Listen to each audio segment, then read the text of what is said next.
is Michelle Stassen. I'm a registered social worker, and I'm here to talk to you today about identifying triggers. We're going to start by talking about what triggers are in the first place and what role they have in relapse. After that, we're going to look at different kinds of triggers so that you can get familiar with what your triggers might look like and start to form a list of the triggers that are most important for you to watch out for in your own recovery.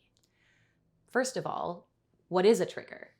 In this context, the word trigger means to cause something to happen, usually something negative. A trigger is something that initiates or activates a process. In a mental health perspective, we're looking at something that causes an intense and usually negative emotional reaction in somebody. In the context of addiction, a trigger is something, anything, that brings up thoughts, feelings, or memories related to active substance use or behavior. When a trigger occurs, those thoughts, feelings, or memories are activated, and that sets off a process in which a person experiences a desire, craving, or urge to use, which could potentially lead to a relapse. So, as an example, let's say I go to someone's house and they serve me water in a glass that looks exactly like the glasses they serve drinks in at my favorite bar. Suddenly, I might have a memory in my head of drinking in that bar, and I start craving a drink right now. If I don't use my coping skills, I could end up heading to the bar as soon as I leave my friend's house. That situation with the glass was a trigger because it set off my memory of drinking and led to a craving, and perhaps even might end up with me engaging in a behavior I'm trying to avoid.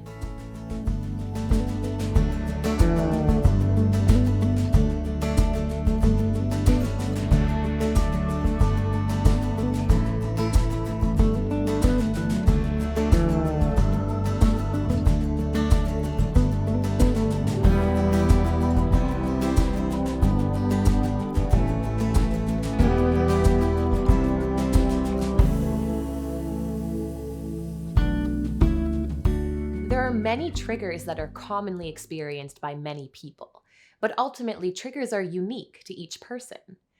As we talk more about different types of triggers and I share some examples, see if you can notice which triggers you relate to the most. There are two major categories of triggers: external triggers and internal triggers. Let's start with external triggers.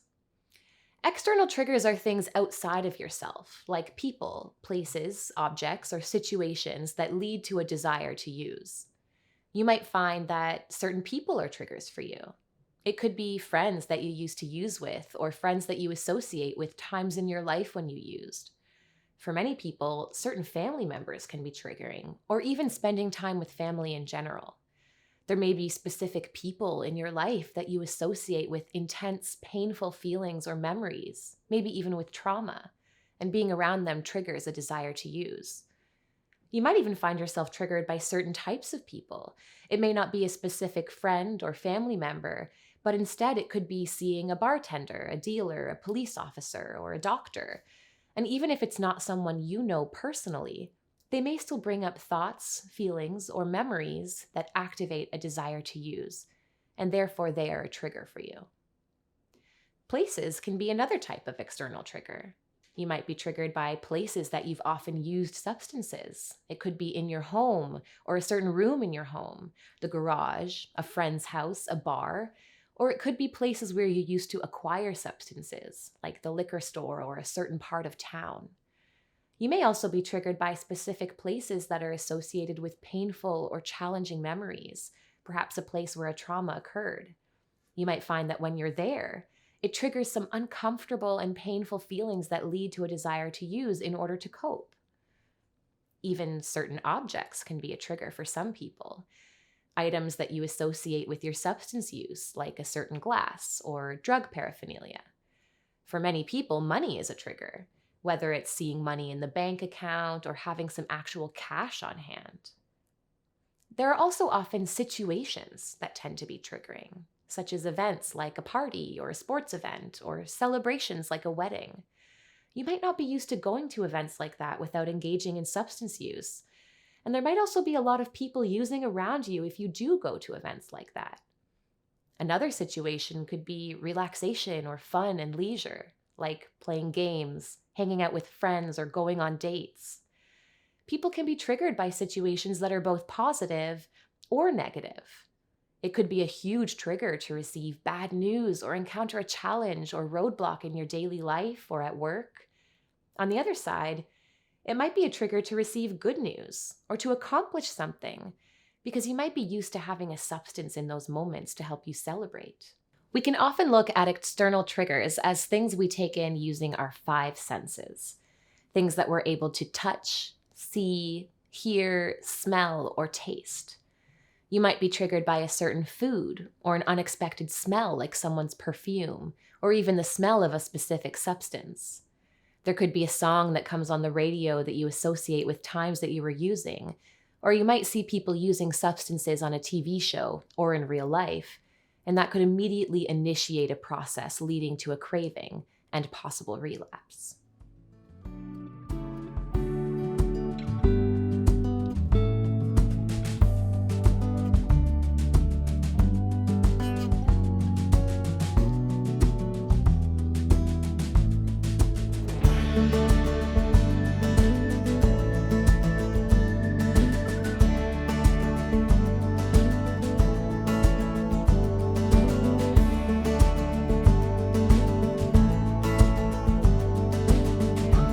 All the examples I just gave are things that happen around us.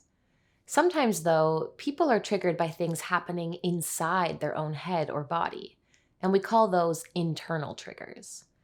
Internal triggers involve a desire to use being activated by our own thoughts, memories, feelings, or sensations. Certain thoughts or ideas that enter our minds can be very strong triggers.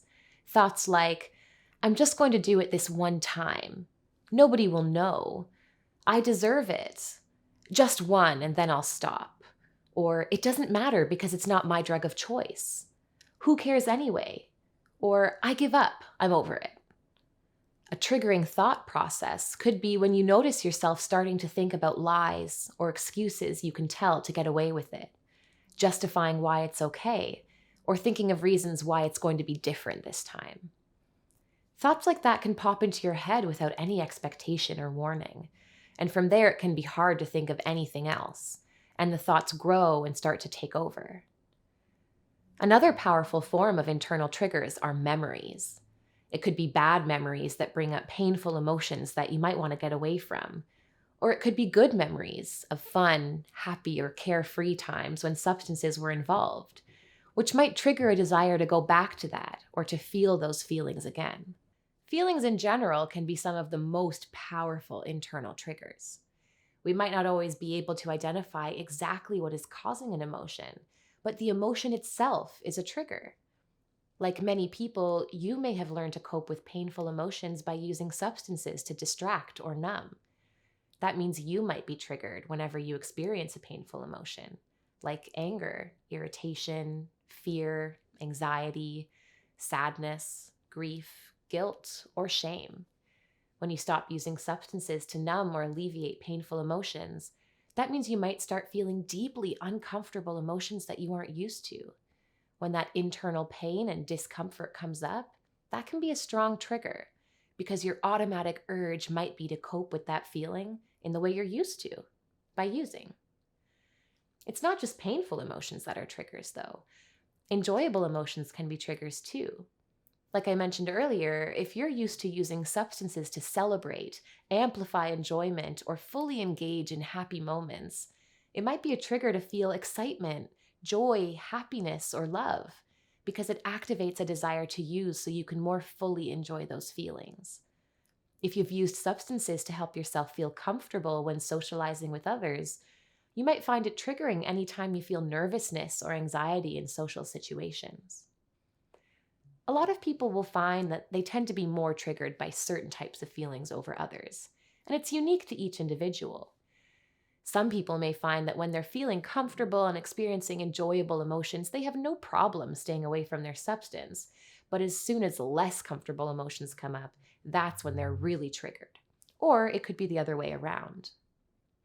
Of course, our internal triggers don't just have to be things inside our own head. You could also be triggered by sensations in your body.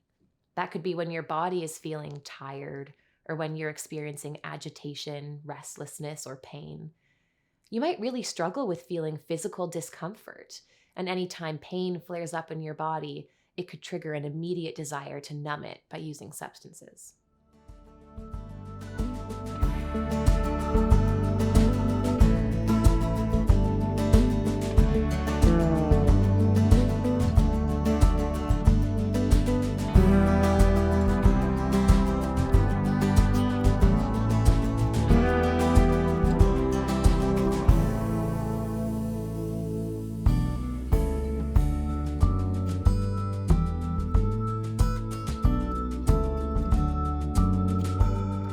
So we've just talked about different kinds of triggers, both external and internal, and I gave a ton of examples of some different triggers that you might relate to. Let's now look at why this is so important and what you can do with this information.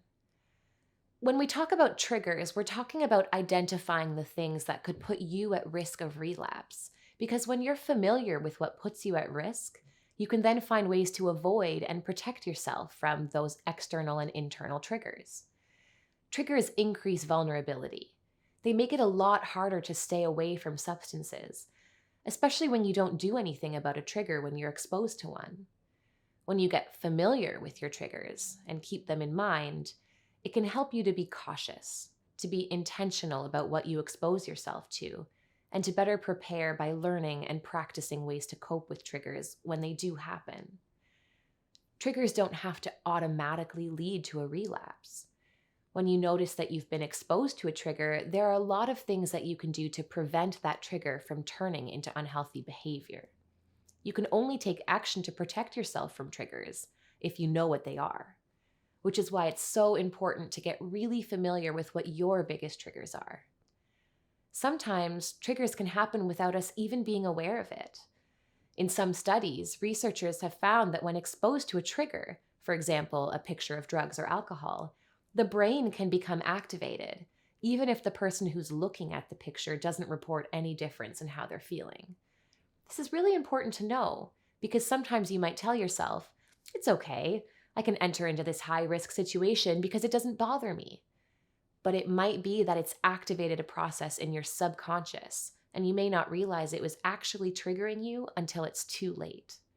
That's why it can be helpful to identify triggers not just based on how they make you feel, but also by noticing patterns around your cravings and substance use. When you get curious and pay attention to what kinds of external situations or internal experiences occurred prior to your craving or substance use, you might get a clear idea about what your biggest triggers are. Remember, triggers don't always come right before a relapse. Sometimes it can be a moment that plants a little seed in our brain, which can grow and grow until it becomes a relapse if we don't pay attention to it. That's why in early recovery, it's a good idea to be cautious about triggers and to try your best to avoid as many possible triggers as you can.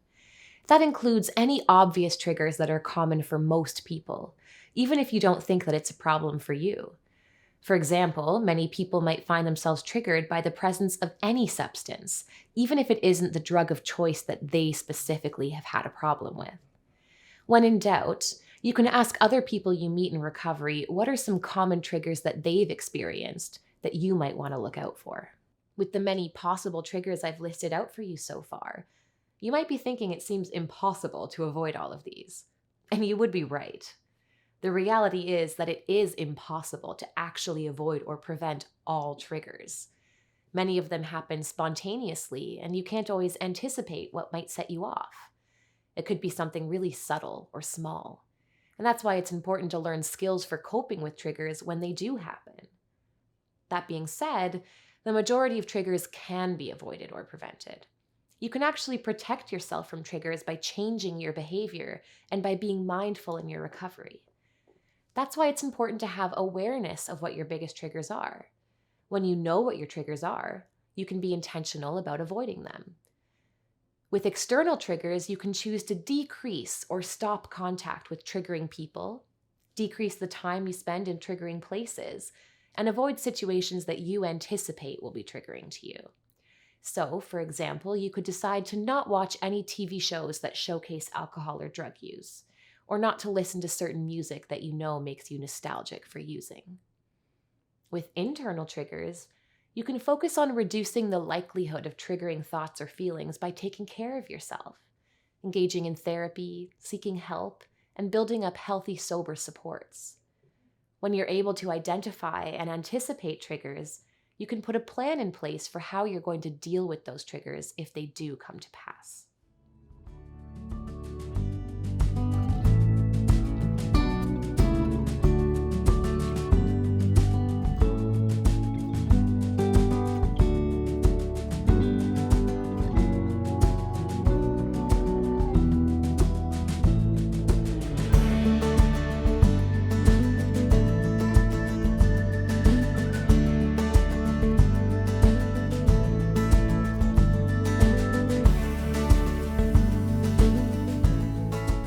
So what can you do with all this information? You can start by getting curious and paying attention to your patterns, and begin compiling a list of what you think your biggest triggers are. It might help to think of specific times that you've used or had a strong urge to use, and then go over all the different kinds of triggers that we talked about today. External triggers like people, places, objects, and situations, and internal triggers like thoughts, memories, feelings, and sensations. You can examine whether any of those triggers were present prior to the craving or actual use, and identify which of them were the most influential. See if you can identify what your biggest triggers are and put those at the top of your list. Those are the triggers you'll want to prioritize when it comes to avoiding and preventing. And as you move forward in your recovery, you're going to learn many skills that will help you cope with triggers when they are unavoidable. Thanks for watching. I'll see you in the next one.